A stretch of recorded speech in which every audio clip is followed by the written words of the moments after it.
Nagpunta si Leo Martinez sa Pipe Star at may dala-dalang award. At iba pa, si Leo Martinez ay isa sa mga kilalang veteranong aktor sa industriya ng pelikula at telebisyon sa Pilipinas. Hanggang ngayon, patuloy siyang naaalala at hinahangaan dahil sa kanyang malaking ambag sa industriya at sa kanyang natatanging talento bilang artista. Ang tanong, mabibili ko ba ito o hindi? Kaya panoorin ang buong episode. Anong ibenta mo? Dito lang sa Pinay Posters. Ang idol kong Batanggenyo. Ay, kumusta? Magandang umaga po. Magandang umaga sa inyo. Sir Leo Magandang Martinez. Ito po ang inyong abang lingkod, Congressman Manik Manaog from the Lakas Tama Party at your self-service.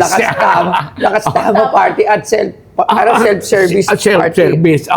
Ako'y galing Balayan. Taga ron ako eh. At inungkat ko ang aking mga ari-arian na sana ay gusto ko ma-share sa mga dito sa inyong museum at para naman makita ng ibang tao at makilala rin si Congressman Manik Manaog at saka si Don Robert. Don Robert. Yan, ito. Nakita ko to agad kasi dito ako lumaki.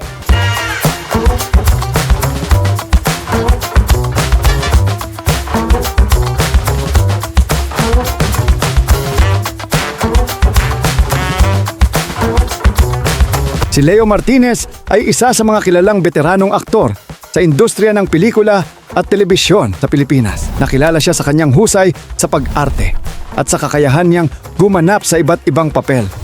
Mula sa kontrabida, komedyante, ama, opisyal, hanggang sa mga seryosong karakter. Sa mahabang panahon ng kanyang karera, naging bahagi siya ng maraming pelikula at programa sa telebisyon na tumatak sa puso ng mga Pilipino. Dahil sa kanyang dedikasyon at kontribusyon, kinilala siya bilang isa sa mga respetadong personalidad sa showbiz. Hanggang ngayon, patuloy siyang naaalala at hinahangaan dahil sa kanyang malaking ambag sa industriya at sa kanyang natatanging talento bilang artista. Labs, isa to sa Channel 7 na sitcom every Tuesday or Wednesday? Tuesday ata Tuesday yun, nga to, sabi ko, oo. every Tuesday to. Ito yung lagi kong isa sa mga pinaka-inaabangan pagdating sa pagpanonood. Anong oras ba ito? Ay, mga 7:30 or 8 ganun yan nga eh. to Mga, eh. Every pero Tuesday. mga 1992 to 97 itong so more than 30 years ago na itong Over the Bacol. Sa mga hindi nakakakilala, si Sir Leo Martinez, talagang batikang aktor. Yes. Okay na pa rin po dito. Sobrang dami na. Ilang pelikula na po ba nagawa nyo? Siguro mga 90 o 100 siguro. Bukod pa sa series, Pero sa TV. nagsimula ako talaga sa teatro. Teatro. Oo. Founder ako ng Repertory Philippines in 1967. So that's more than about 57 years ago or 58 years ago. So hindi lang pala, galing pala talaga kayo sa pag-arte sa teatro. Kasi iba yung teatro kaysa sa pelikula di ba? So, Palagay ko, ako lang yung naging ng star sa teatro, pelikula at saka sa TV.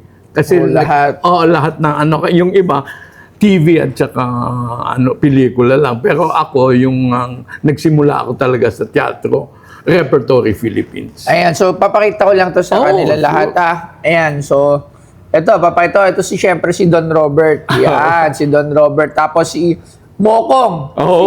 Si Sir Johnny Gibbs, Manilyn Reynes, as Kasuy. Siyempre, Donita Rose as Barbie. Ito yung ganda-ganda dati ni Donita Rose. Sa pinaka-inaabangan. At saka pinaka-sexy si Jelly de Belen. Jelly de Belen din. Grabe din niya si Jelly de Belen. Sabi ko, yung dalawang anak ko, pinaka-sexing babae nakikita ko. Asa si dito? Sino? Ito yung pala si Amanda Page. Amanda Page. Ito pelikula to. Yung pelikula yan. Pelikula to pala. Hindi yung sa TV. series. Okay, nahanap ko Ang series, 1992 to 97. Ito, pelikula for 2 years. 2 ito eh.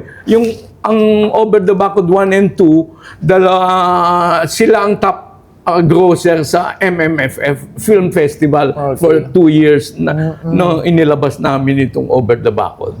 Alright. Yun yung background nitong ito. Over the Backward. Movie pala to. Oo. Alright? Tapos si Direk Ariel Ureta ang ano Oo. pala niya, ang director. Oo, kasi sa TV siya din yung director namin. Ito naman po, ano naman po to? Ito naman yung trophy ko ito na binigay sa akin ng Eddie Awards during the Eddie Awards. Yan. Editors, movie editors sa Alright. mga parang ako yung film icon na binigyan nila ng award. 2 years dito. ago? Yeah, 2 years ago. Alright. Dito sa mga editors. Alright. At so, Ito naman po, ano naman po yan? ito naman, barong Tagalog ko na pinaburda para sa aking karakter nung gumagawa ko ng mga comedy, remember? Yung Dr. X, Dr. yung X. mga, meron akong karakter na Felix Bacat. opo. Pang comedy, tinan mo yung mga babae. mga kalokohan, mga kalintig. Saan nyo to ginamit ulit sa pelikula? Sa pelikula o sa ito sa isang stage play namin. Maganda nito, Hindi, oo. Kasi, Education ng Oo. title. Yung education, hindi education, education. Panay, Oo, education. panay mga Oo. green jokes, yung mga ang daming chika bibs dati ni Sir Leo Martinez. Oo, sa Isa sa pelikula. pinakamagandang gusto ko na tanda niyo si Michelle Aldana. Oo, si Michelle, naging partner ko din. napakaganda talaga niya. Oo. Morena beauty, pero O doon sa, napaka-slim. yung sa Batanggenyo, Caviteño, doon Oo. nagsimula si Glidel Mercado. Glidel Mercado rin, Oo. yan. Ang kasama ko Napakagaling yan, din maputi doon naman si Amanda Page. Doon din nagsimula. Michelle Parton. Yan ang mga kasama niya. Oo, Nila oo. Sir Leo Tsaka sino pa ba yun? Anjanette Abayani. Janet Abaya. Maraming dumaan kay Sir Leo Martinez Sa pelikula. sa pelikula. lang daw, Oo, kasi, At saka, kasi. ay yung walang mali siya. Maling. Parang ako din lang yan, Labs. Parang ako din yan sa mga ginagawa ko mga skits. Yun, yung mga walang mali siya. Walang Sabi ko, may mga halikang walang mali siya. Ako- Yakapan ng walang Ay, mali pwede siya. ba ako nahalikan na walang mali siya lang? Oo. Pwede kaya yung gano'n. Maghiwalay na. Yakapan lang ang ginagawa ko sa mga Pero pag- walang mali siya. Pero walang mali siya. Trabaho lang. Pero Ako naman, lahat walang mali siya. Merong kiss yung walang mali siya nyo? May kiss din? Pwedeng halikang walang mali siya. Ayun, pwede pala yung Labs eh. Sa kanya. Meron din, Pero sa pwede din yung walang mali siya. Ay, iba na yun. Aba, hindi. Siyempre, baka pag nakaramdam ng mali siya ang kapartner mo, ay di sabihin lang at bubunutin ka. Okay. Ako parang gusto ko, Labs, masubukan yung mga walang mali siya na ganyan sa mga... Yan, ang masarap. Gawin mo yan, aalis na kami. Alright. Okay. So sige sir, tanong ko naman, magkano naman itong mga binibenta nyo naman ito? Sabi, ang ano ko dito sa 100. Sa... Dito sa... ito po. Oo. Dito po. Siguro 75. Dito po. Ganun na rin siguro, 75. Okay. Dito sa movie Epipera, tawagan nga na, may tatawagan lang po Sige ako po. na isang matandang eksperto sa mga movie, sa mga artista. So, na nagkokolekta ng mga movie Posters. posters. Tawagin natin.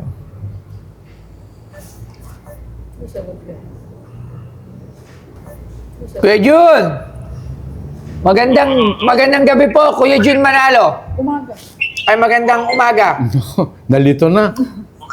Kuya Jun, mag-expert ka lang saglit itong movie, ano ba? Movie, ano ba tawag dito? Poster. Poster. Okay, kasi si Sir Jun, marami siyang ganito. At, ito, parang magpaliwanag. Sir Angelo, halika dito, sama mo na kami para makapagpaliwanag na kung sino si Kuya Jun Manalo when it comes sa collecting ng mga gantong item. Ay, Ano po kumusta? yung... Nakita tayo sa radio, yung FM radio.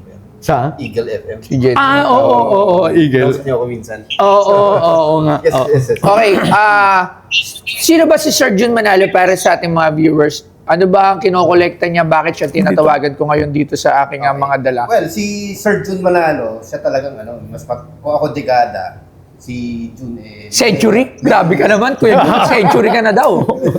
ano yan, mga 50 years na siguro nagko-collect. 50 years. So, ako mga 30 pa lang.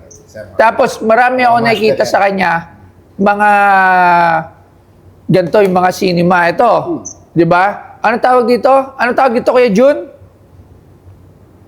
Yung movie, ano yan, movie poster. Movie posters. Okay, kasi nung nagpunta ako sa bahay mo dati, ang dami mo rin ganito. Mga nakatiklop-tiklop, sobrang dami mo mga ganito, sobrang dami mo magamit doon ng mga pampelikula. At isa rin siyang kinukuha na ng mga props. Di ba yung mga props rental. props rental sa movie, si Sir Jun Manalo. Kaya ito, nakita kong tamang expert pagdating sa ganito. Sir Jun, ito kasi kay Sir Leo Martinez. Alright? At andito po siya ngayon, kasama ko po. Magkano po ba yung ganito? Poster. Okay. Sino yung mga Over the Backward 2 to. Over the Backward 2. sino yung mga ano dyan? Si Sir Leo Martinez, si Jano Gibbs, sila Donita Rose. Okay. Over the Backward. Di familiar sa'yo, Kuya Jun? Over the Backward? Familiar naman yan. Narinig ko yan. Okay. Yung ganito, magkano ba usually ang movie poster? Na ganitong size. Original poster ba to? Print? Parang print eh. Parang, Print yan. No? Maliit na... Copy? Hindi, maliit na version nung nung nagpagawa sila ng maliliit na. alright. Yung ganito, Kuya Jun, magkano ba? Hindi siya, poster. Original. Hindi ko nga alam eh. Kasi nga nakita ko yung size maliit eh. Parang, Maliit. So, hindi poster yan. ano tawag dito? Kanina yan. Kay Sir Leo Martinez. Yes. Magkano yung ganito? Normally, kung yan galing kay Leo Martinez, isa siya sa mga artista dyan. Isa siya. Pinihan. So, personal yan, copy.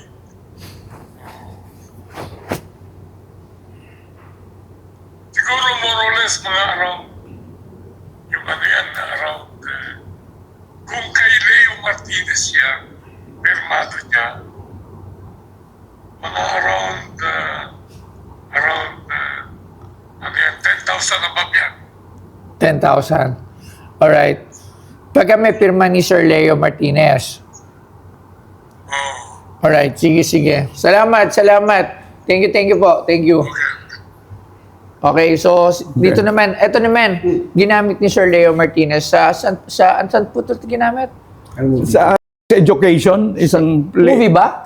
Hindi. Play. Live show. Live show. Actually, At saka pero ginamit ko rin sa isang episode, na sa Dr. X ata yung pelikula. I cannot remember exactly. But it was kasi yun hand printed paint. yan. Oo. Ano siya? May mga ano. May mga heto lang. Oo, yun yung ang illustration, mga sexy.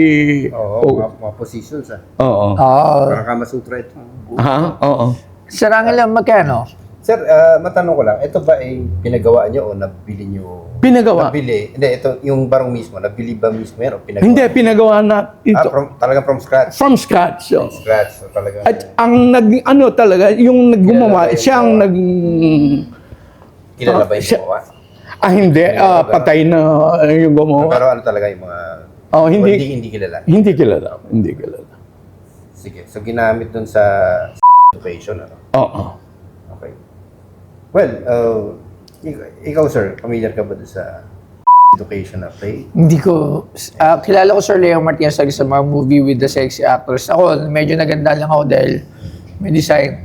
Pero yun nga, medyo nahirapan nga ako mag-presyon dito si Sir Leo Martinez. Actually, the movie posters, magkano lang bilihan? 500, 1,000. 500 to 1,000. Yung malalaki na po yun. Tapos, yung iba may pirma na din, di ba? Pero yun yung mga hindi bida. Yung mga kontrabida or kaya yung mga, oo.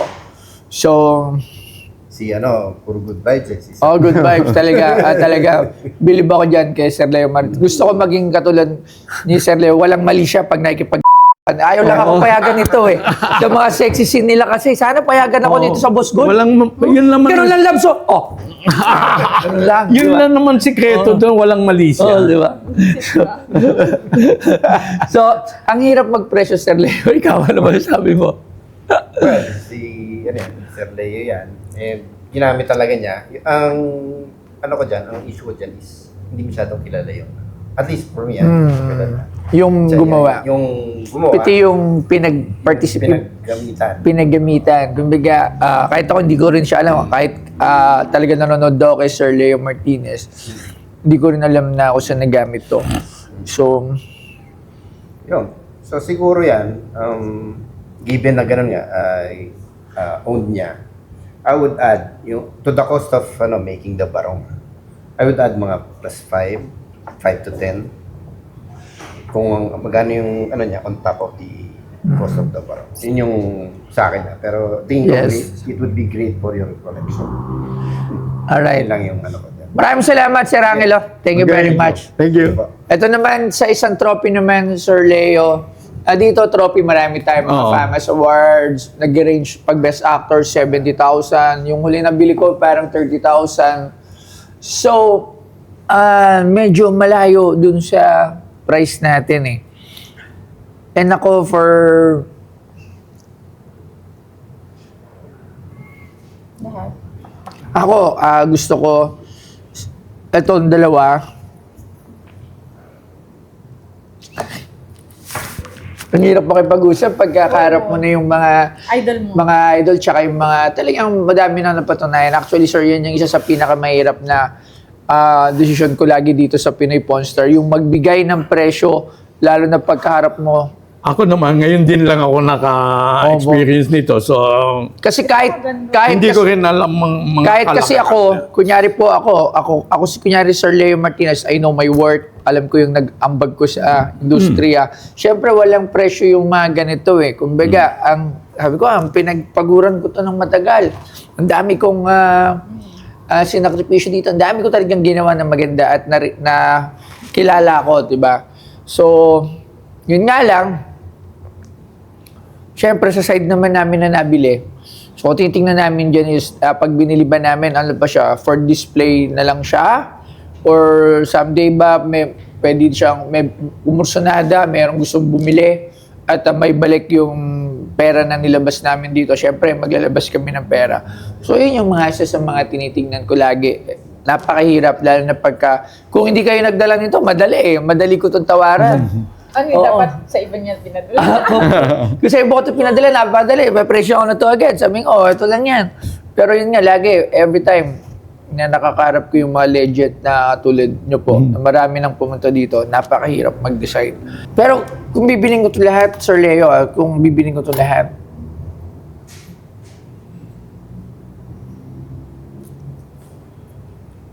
₱35,000. Lahat. Ito pag ito. Lahat. Yun yung nakikita kong price for dito para kunin ko siya para ma-display sa museum. Pero kung ito lang, siguro kahit 30,000 yung trophy.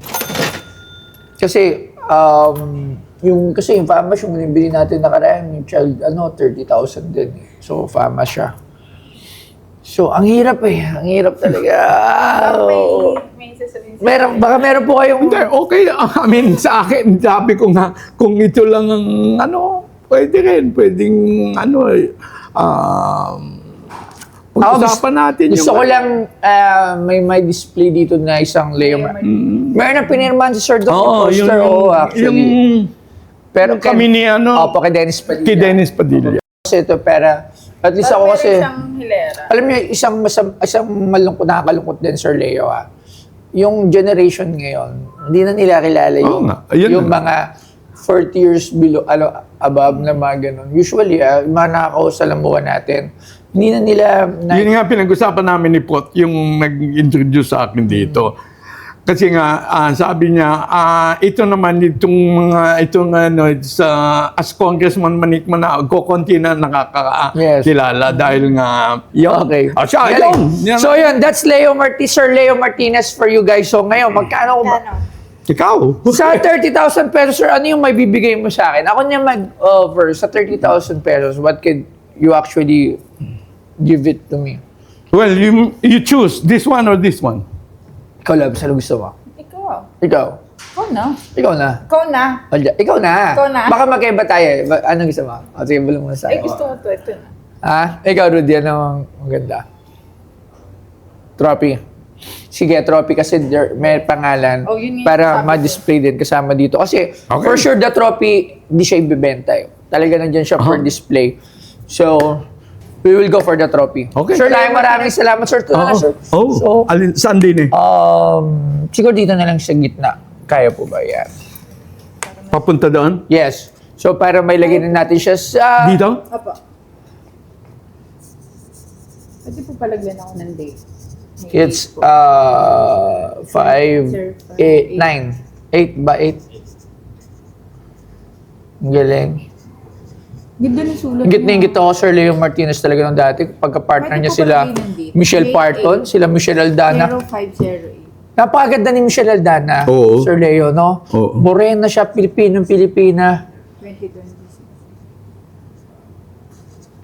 Yan. Thank Thank you you. po. Salamat, sir. Thank you. Thank you po ulit. Salamat, sir. Ay, ito po si Leo Martinez. Nagpunta po ako din kay Boss Toyo para magdala ng 3 bagay. Pinapili ko sila kung alin ang magugustuhan nila. Ang mga dala ko po din isang trophy, isang barong Tagalog, at saka yung maliit na poster ng Over the Bacod 2. Yun movie number 2 sa Over the Bacod na naging top notcher sa Metro Manila Film Fest nung panahong yon, about 30 years ago. Maraming salamat po.